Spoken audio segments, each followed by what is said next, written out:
Everybody needs to listen to me. We're back. Lit Clinic Podcast, Relationships Part 2, Benjamin and Ivy, with our favorite best friend and third wheel, single friend. Single.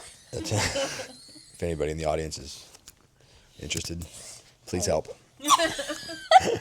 We're sort of extending on the conversation from last time. We have a lot more to share. It's probably going to be an ongoing conversation, I would say forever. The more that we learn, the more that we want to share. Mm-hmm. What did you take away from the last podcast that I guess Natasha watched it? What did you get out of it? No, I thought it was really good. I mean, I like how real and raw you guys were. I thoroughly enjoyed it. I feel like everybody should give it a listen. Any key points, things that resonated? Natasha's the other side of the mic. Talking into the wrong end. I liked, I think a lot of people tend to lose themselves when they get into serious relationships, and I like how you guys emphasize like the fitness, being active, doing acro, things like that is kind of like what really strengthen your bond even more. There is one thing that I'm extremely proud of myself for, which is, and I've told Tosh about this, like, people can't ever say that I stopped going out because I got into a relationship, because I 100% made that decision way before I ever got into a relationship with Ben. Yeah. And then on top of that, I feel like we've put in a huge amount of effort to keep our friends around. Like, we're not that couple that's like, we only exclusively hang out with other couples. Yeah. And like, no single people ever. Yeah. Like, most of our friends are actually single. We're like, no, you guys, we want them to find someone, but also we're super happy with like our friends as they are now. Yeah. And I tell like I was just talking to Lindsay at coffee earlier today, like when I look at you guys, I'm not like, there they are, like them too. Like I look at it as like, oh my gosh, like it inspires me. It gives me hope. Like I'm not like, dang, I'll never find that. Or like if I, like I said, you guys you didn't give up on your lives when you got together. And I feel like a lot of people do. Like you're really in shape, more in shape probably than you guys were before. You travel. We have super fun parties here. Like we're all driven. So it's like when I look at you guys, I'm like, okay, it's possible to find a partner. Yeah, Like, certainly. For when I was young, married guys did not make marriage look good at all to me, and they're always like, these old men would be like, "Don't do it. Yeah, it was the worst decision ever. Oh my God. Tied down, she'll never be happy." I'm like, dude, what happened to you? yeah, But just in general, you see a lot of people get into relationships and then it's like comfortable. I don't know what you would call it, but they just essentially like kind of dwindle. Like what you were saying, they don't stay in good shape. Mm-hmm. They don't go out or have fun. comfortable because they're like, let's stay It's in just and they're watch just a lazy. movie and Yeah. eat bad food. Now that every you have weekend. you have the perfect excuse. Is like, oh, my wife's at home, or I think they both. The way I can see it is you either both project your strengths and possibilities and like inspirations on one another, or you project your limitations on one another. Mm-hmm. Oh, you can't do that. Oh, you can't do that. And if both of you are doing that to each other, you're putting each other into little boxes, so it kind of eliminates everything. So, yeah, and I think another issue is that people, like me and Ivy, had our joy and our connection points before we came together as a couple. Mm-hmm. So she already had her independent life. I had my independent life. We were both like kind of like happy and well already, and we weren't like dependent on the relationship to be our only source of happiness. Yeah. Yeah. So I've seen this happen to countless people where they get in these just horrific relationships and they're just terrible. Like, why is this happening? Well, if you feel like a 2, okay, and this person, when you hang out with them, they make you feel like a 3 or a 4. A 4 is twice as good as a 2. So if you just suck by yourself and they make you feel better, you're like, oh, wow, I feel so good. But in the totality of possibilities, you're a 4. But you just don't know any different, you know? Yeah. So there's so much of that, like the individual has to have lived a life and understood it and to see it and to already have that within them, to have that connection point, and then just see someone else that you can see yourself growing with it and pour into each other. And that way we don't limit each other. We try to reflect off pushing good things back onto each other. And I recognized, you know, early on that it can get mundane, you know. I married a Vietnamese woman. They're very high stimulus people. I don't know if you've ever been to Saigon. Scooters and coffees and cigarettes and people hauling ass everywhere. They love the stimulation. And so do I. So it's very rednecks. Who'd have known? Yeah. It comes together so well. Slow friends. Yeah, but just making sure that you mirror off and pour the best into your partner, like kind of consciously. Yeah. You know, and I think some people it turns into a defensive thing where they want to, like they don't want their partners to like, go out and have fun without them. Yeah. And also another thing too is like not having too much ego, like helping each other, not in like an I'm better than you way, like to be but in able a to be loving- coachable to be and coachable. take Yeah. constructive criticism well, and to know that, and that also comes with like a lot of trust and knowing that your person wants You're the safe. best for you, not Yeah. just. And then there's also another component of how you deliver it too. Yeah. And That's I a think, huge yeah, component, and your partner honestly. can feel when you truly love them and when you want them to be better and you're delivering that message because you are conscientious of how you say it too, versus, you know, being condescending or like, I can't even think of an example because we don't really do that to each other. Right? I don't think so. No, you just used to be his little sweet potato. I yam. Or was it a yam? I yam. Oh, that was so Yeah. funny. I'm not trying to say that like we're perfect, but there's also not. There's just not a theme in our relationship of being condescending to and tearing each other down. I mean, there's times Ben has given me advice and like you've been like straightforward and honest, and I've just because like I trust you and you're a safe person, just as being like my friend, you've never been like condescending towards If me. you love somebody, then you wish the best for them if that's you or anybody else. Yeah. So I remember Ivy said this sort of at the beginning of our relationship. She's like, whenever I prayed for you, and I just wish that you have the best life. I think that's real love, whether it's with me or with anybody. Yeah. I just wish you the absolute best. And then she surrendered, you know, her like, you know, need for me, and like instead of that selfish thing, like just wanting success and happiness and health and love for somebody else. And as soon as that happened, I think that's whenever I was probably delivered unto you. And the same thing, both directions, is if I want her to live the absolute best life no matter what. So that helps me see, okay, well, how do I start to put her in those situations more often? And, you know, her sitting in the house by herself with just me is not that. Yeah. Getting up and going to travel and doing fun things. And I guess as a man, you love to see, this is in my vows actually, the sparkle in your wife's eyes is one of the coolest things. And you know the sparkle, right? You can tell whenever you have her on the edge of like of chaos and order, and this is like awe and inspiration, and it's beautiful to see that shine. And for me, I love, of course, obviously seeing all this cool stuff with her, but like to see her seeing it is awesome, and to see the people that you love lit up just makes it so much cooler. Right. It's lit. it's lit. Makes you lit up. Mm-hmm. And then everybody's lit up. Yeah. And the whole concept of what you just mentioned, your partner can't go and have fun without you, that would be so detrimental to our jealous. relationship. If like, Yeah. because there have been times where Ben's like, you know, goes to do separate stuff, and I'm like, go. Yeah. go do man boy stuff and have fun. And then to think that there's a reality where, me as the wife is like, no, you absolutely cannot go, or I'm going to freak out and call you 15 times a day.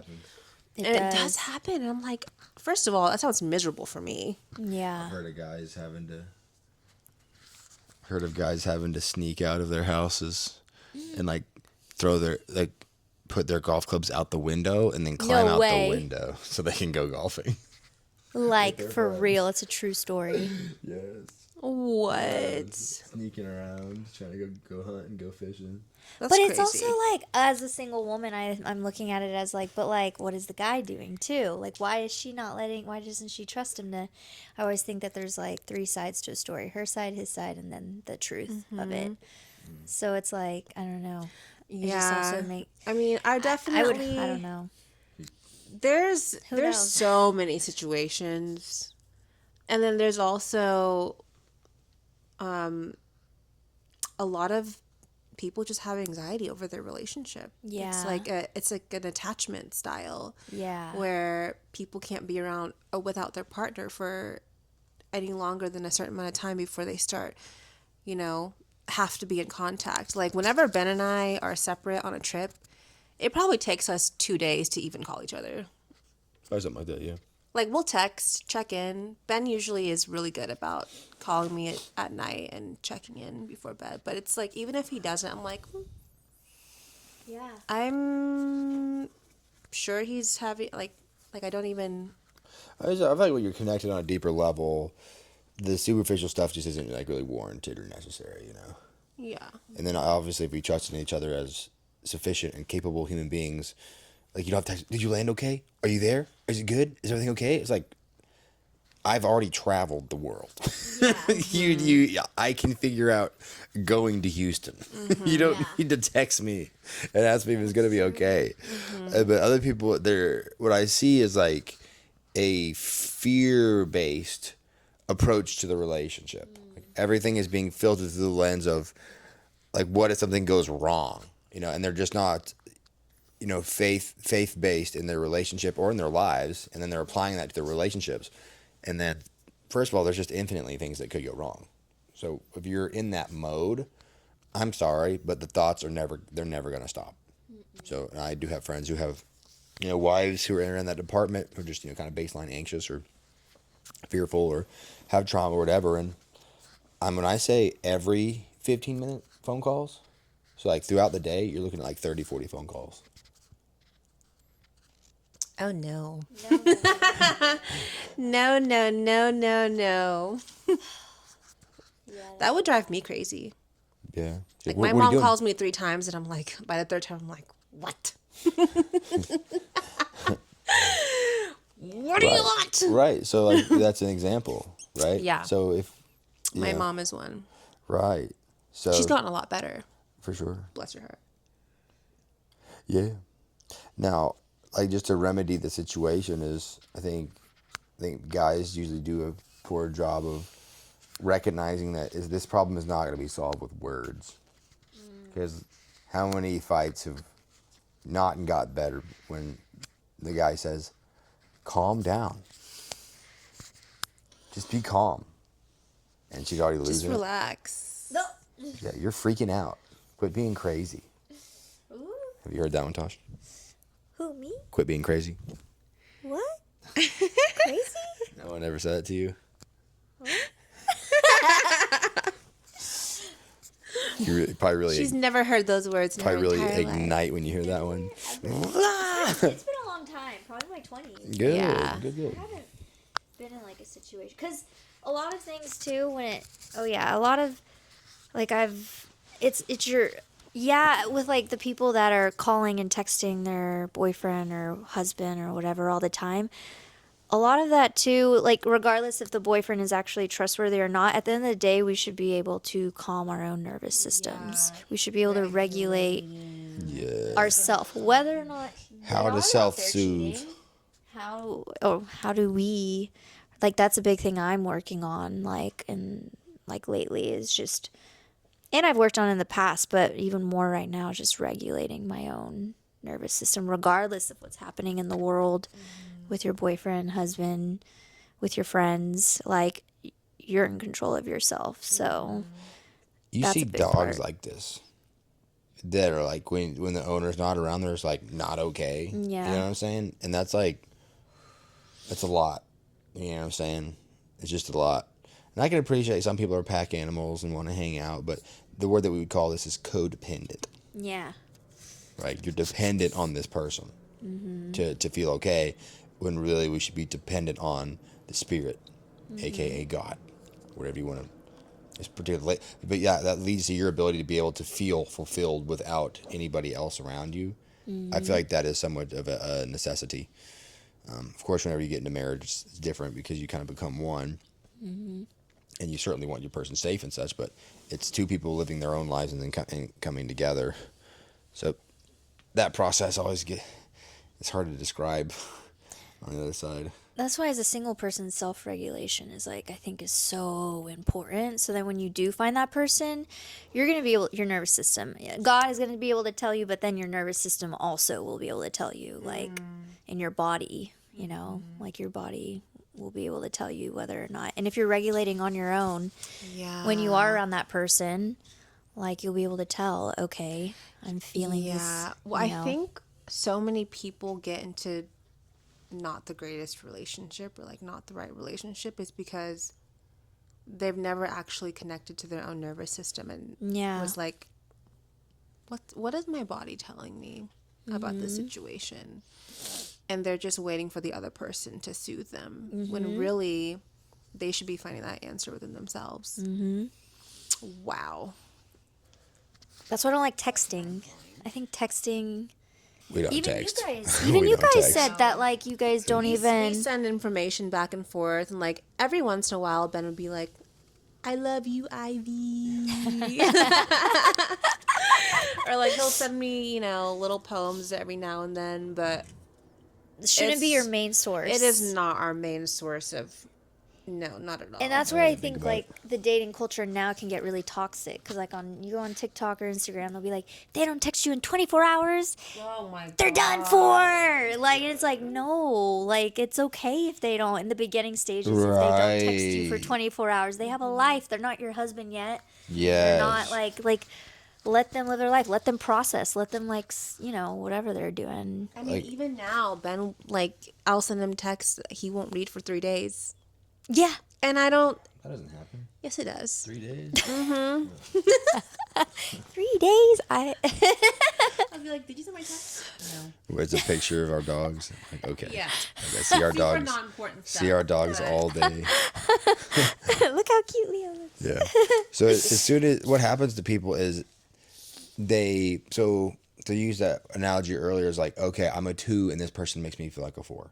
Right. So instead of me already being at a 10 and kind of happy and natural by myself, you know, and feeling good, and like what you were saying, I can make a good, solid decision from that space. Instead, it's okay. This person makes me happy.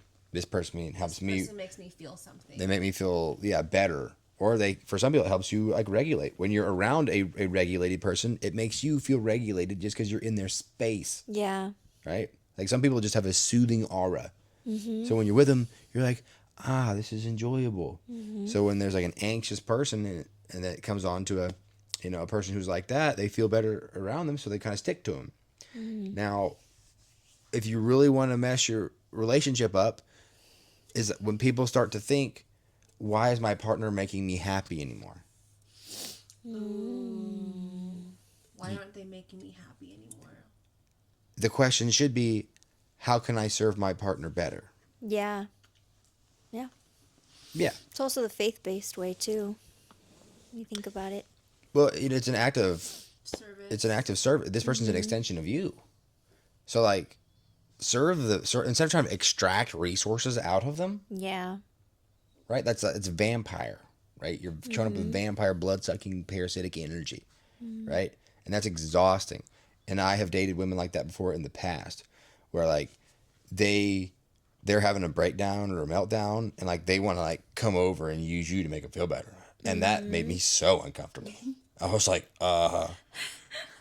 She's like, I'm just having a really hard time right now. can I come over? No. And they're like, and I'm just like, why? And then you're horrible for not like saying yes or not doing it or saying anything. I'm like, this is, your responsibility. You're supposed to show up with like, how can I help and what can I give energy, not like what can I take. Now, obviously there is a push and pull, and there are times where there's a very hard place for me to get to. I've never wanted to ask anybody for help ever. Just like a hyper independent individual, and I fight being helped even. I mean, Ivy's the first person that I've ever really allowed to help me at that level, because they're the first person I trusted.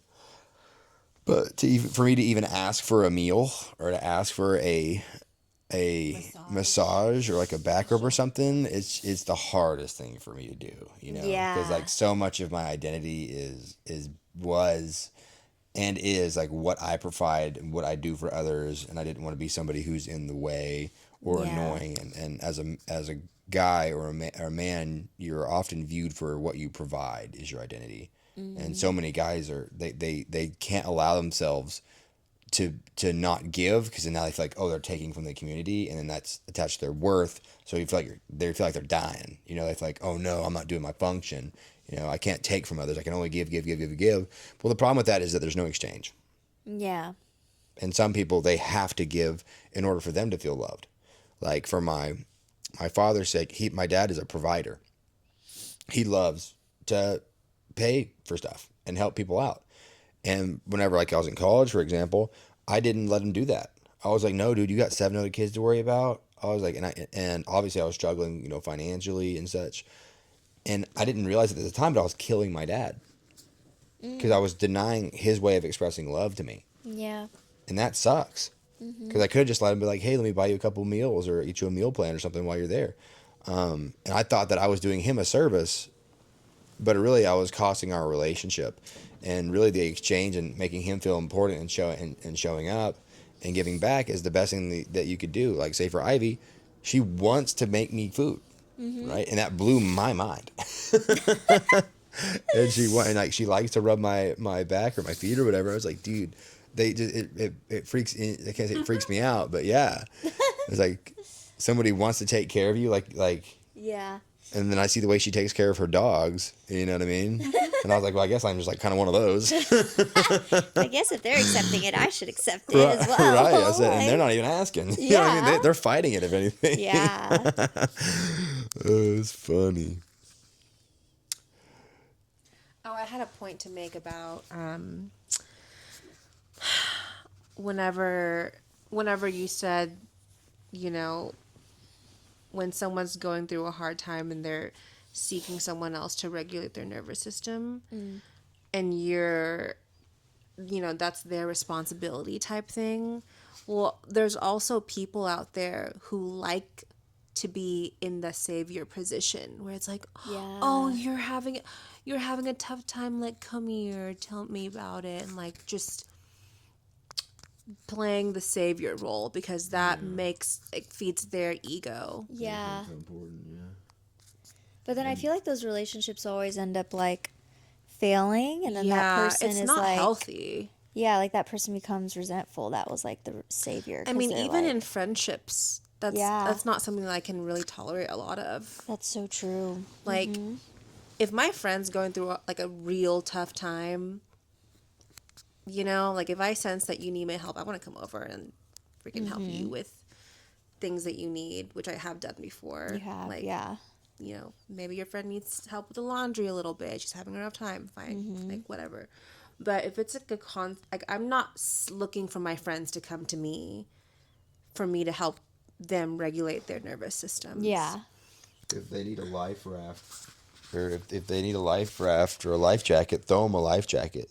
Yeah. But you can't be like always helping them swim. That's an exhausting life, and I felt like that early in my career was like everybody's drowning around me all the time, and I'm just like paddling between them, helping this person get up for 2 breaths, and then okay, they're good. On to the next one, helping them up for a couple breaths, and next thing you know, like, okay, well, everyone's almost drowning, and then I'm dying along the way. Along the way, You're I'm like, like- this is terrible. In reality, what we should be doing is, we need to obviously learn to become master swimmers, but then help the other people around us learn to swim too.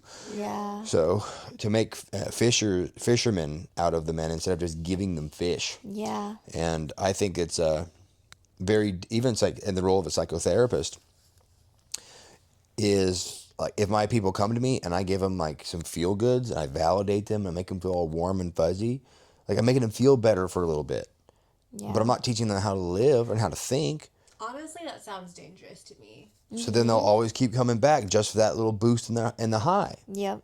And this is what happens to a lot of Sounds like a drug. people, and a lot of therapists. They like that, because they're getting steady paid, and then their people don't ever actually get any better, and they become dependent on them, and it's just this whole night. It's just this nightmarish type thing, and for me, I'm the opposite. Like, for the love of all that's righteous, I'm trying to get these people where they can process their own emotions, their own thoughts, and get to swimming and creating their own confidence to where they do not need me.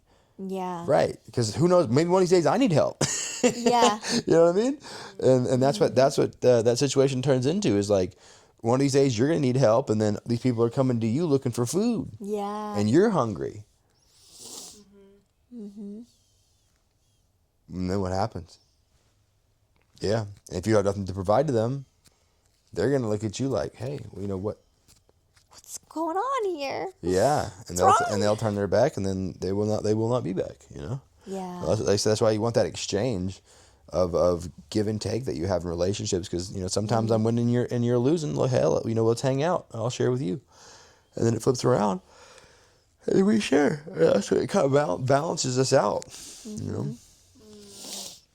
Yeah, it's nice to be in a relationship with someone who also wants to find ways to give back to the other person. Yeah. Like, Ben's a giving person, but also so am I, in different ways, and I feel like it kind of helps fit the gap.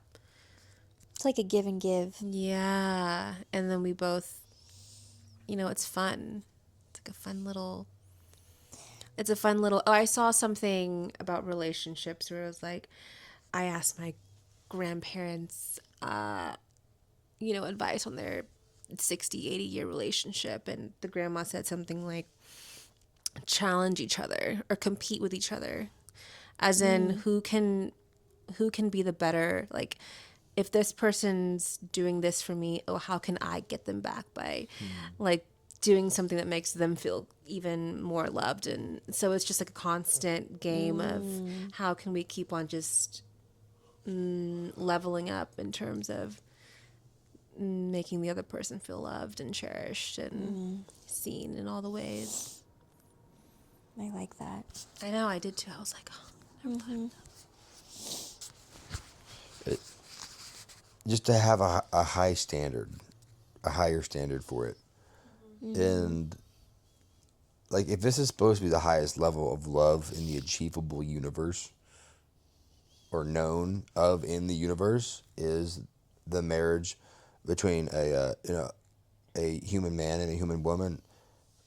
Like, so, like, no, like, sure, all other animals may mate for life, but like, to literally build what we build for the length of time that we do it, and the amount of experiences that we have, and meals cooked and friends made and travels had, like, there isn't it's literally the crown of creation, right, is marriage. So it should be feeling kind of like that. Yeah. If it's feeling like a concert that I don't want to be at, how do I get out of here? Yeah. Like, Yeah. and for humans, like, the ego is like, it's when you're feeling that intrinsically, you feel it inside of you. The main thing is you project, is you put that into your environment, and you don't realize that, oh, it's me. It's like, oh, it must be this person across from me. It's their fault. Now, in a marriage, if you mean what you say when you take your vows, that's out the window, right? Because, I think certainly there's an issue in the society with, like, not holding on to what you say you're going to do. Like, you said you're going to do something. Like, the whole commitment concept is very strange right now, like people are so replaceable. It used to be like there's only so many people amount of to date in this tiny town, and we have committed to this issue, and the whole community knows about us, and you're not really replaceable like that. Now I can drop you and pick up 3 other ones of you with 3 swipes. Yeah. In about a half hour. Yeah. Right. Yeah. So there's definitely some more availability type, social reasons that are going on. But to get back to my point was, this should be something special, and the flicker and the flame and that sparkle you have at the beginning of your relationship, everyone's like, oh yeah, the puppy love phase goes away, right? And it's like, well, yes, it will if you don't continue doing stuff that keeps you in a childlike state of awe and wonder. Yeah. And there have been phases in our relationship where we weren't doing that. And I can feel that rapidly, because if there's one thing that I can't tolerate, it's that feeling of just being like mundaneness, and then projecting it into my relationship, because I know where that goes. Like whenever you do therapy for like dozens to hundreds of people, and you hear about them talking about their marriages, and you're just like, what? You have not had sex in 10 years. What? That's a thing? And you're living with this person. That's crazy. That's very common. Very common? Very common. It's bizarre. And it's coming for you. Wow. And it's coming for me. And it's coming for us. Nobody is free of it. Yeah. It slowly morphs into that over time by a dulling of the experience. And for us, we're keeping it sharp and sparkly on the front end. And to maintain that sharpness, to maintain that childlike wonder of awe, to keep you in the puppy phase, is you have to keep doing cool stuff. Because if I'm evolving rapidly and she's evolving rapidly, then we're never going to get bored with each other. Yeah. If we're both a river, we're never the same river twice. It's always flowing and it's always changing. Mm-hmm. And I think for both of us, certainly on the little ADHD-ish, but stimulus. So whenever she just sits around and isn't learning new recipes, or isn't hanging out with her friends, or isn't creating things or having fun, she's kind of like the same person day in and day out. Mm-hmm. And don't get me wrong, the Ivy spirit I love, but just like anything, you get used to it. Mm-hmm. So that little level of wow, ooh, ah, that fades, and you can just see that in your partner's face, and I can see it in her face when she looks at me. I know when I'm killing it because I can see the way she looks at me, because it was the way that we did when we first started hanging out. Versus her looking at me like, okay. This again? He don't got it like that. Whenever that tone starts in a relationship, you lose respect in your woman's eyes, and you lose some of that passion, and that's hard to get back. It's very, very, very hard to get back. So you want to stay in that zone and pretty much do whatever it takes to stay there. Because that's sort of God's calling for you for your relationship. Because truly, it's what's best for you, and it's what you want, anyways. Yeah. If I'm not hitting swaggy dance moves at the show, or catching fish, or doing things like going on the beach, doing bow staff, and rolling around, or doing jiu-jitsu competitions, I have to do things that not to impress her, but it's things that are impressive for me, that I enjoy doing, that she gets to witness. It's like a movie, right? I get to watch the movie of Ivy unraveling. Mm. So if she sits on her duff and doesn't do anything, that's a boring movie. And it's hard. I don't want to sit here and watch this. This sucks. Mm-hmm. And a lot of guys, they'll get married and both parties get comfortable not doing anything anymore. Mm. Well, it's man, when we were dating, we were always up and doing cool stuff. And we got married, now we just sit around. So what did Esther Perel say? There's no such thing as passionless sex. There's passionless lives, and it bleeds over into your intimacy. I'll close on that. I believe it. Clock it. That was a great podcast, guys. Yeah, that was really good. I'm ready for bed. Yeah, me too. That was good, though. I like it. That was a great way to end the night. Part 3 coming in hot. Thanks, guys. We out. Ciao.